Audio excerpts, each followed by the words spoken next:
presented by Rimjim Music. DJ Brajesh Chakia.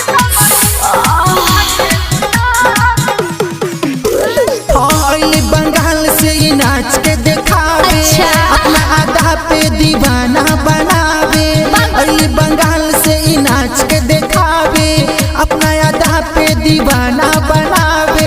लेके नमरिया धोके कमरिया, मुहवा में तोहरा खिया दी रे, खिया दी रे। सीतामढ़ी में सुता के घुसा दी, सीतामढ़ी में सुता के घुसा दी। बाप रे। सपना studio Delhi.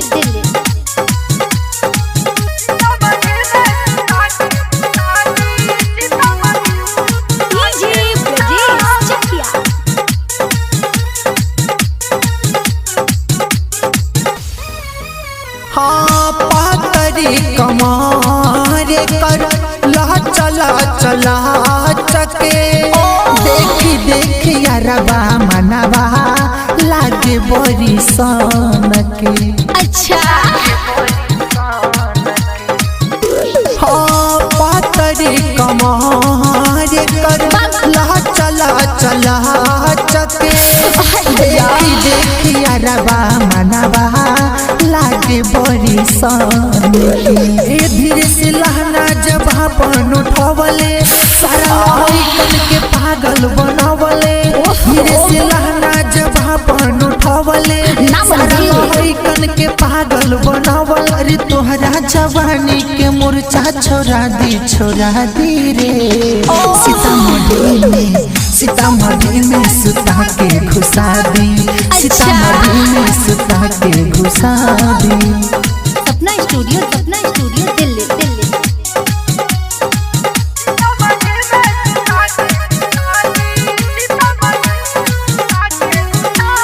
DJ Brajesh Chakia.